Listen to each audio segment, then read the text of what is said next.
ನಮಸ್ಕಾರ, ನಾನು ಅನುಪಮ.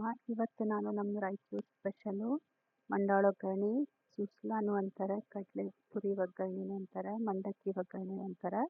ಇದು ನಮ್ಮ ರಾಯಚೂರು ಕಡೆ ಭಾಳನೇ ಮಾಡೋದು ನಾವು. ಬರ್ರಿ ಇದನ್ನು ಹೆಂಗೆ ಮಾಡೋದಂತ ನೋಡೋಣ. ಇದು ನಮ್ಮ ರಾಯಚೂರಲ್ಲಿ ಒಂದು 2-3 ಪ್ಲೇಸಸ್ ಅವ, ಅಲ್ಲಿ ಮಾತ್ರ ಅಥೆಂಟಿಕ್ ಒಂದು ಸೇಮ್ ಟೇಸ್ಟೇ ಸಿಗೋದು ಇದು.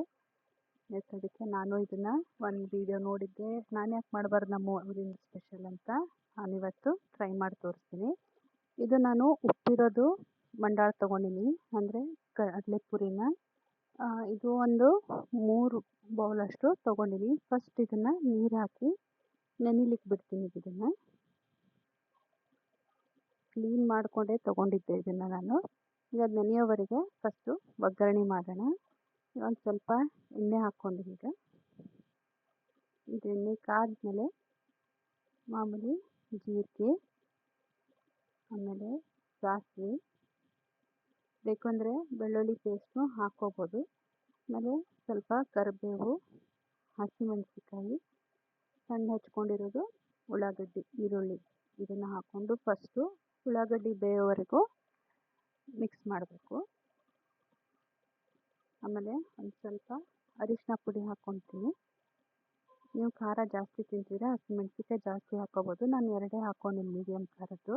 ಒಂದು ಸ್ವಲ್ಪ ಅರಿಶಿನ ಪುಡಿ ಹಾಕಿ ಫಸ್ಟು ಮಿಕ್ಸ್ ಮಾಡ್ಕೋಬೇಕು. ಇದು ಆಲ್ಮೋಸ್ಟ್ ಒಂದು ಸ್ವಲ್ಪ ಬೆಂದಿದೆ ಉಳ್ಳಾಗಡ್ಡಿ. ಇವಾಗ ಒಂದು ಸಣ್ಣದು ಮೀಡಿಯಮ್ ಸೈಜು ಟೊಮ್ಯಾಟೊ ಹಾಕ್ಕೊಂಡಿನಿ ನಾನು. ಇದು ಟೊಮ್ಯಾಟೊನು ಸಾಫ್ಟ್ ಆಗೋವರೆಗೂ ಬೇಯಿಸ್ಕೋಬೇಕು. ಇದಕ್ಕೆ ಮೇನ್ ಇಂಗ್ರೀಡಿಯೆಂಟ್ ಅಂದರೆ ಹಾಲು.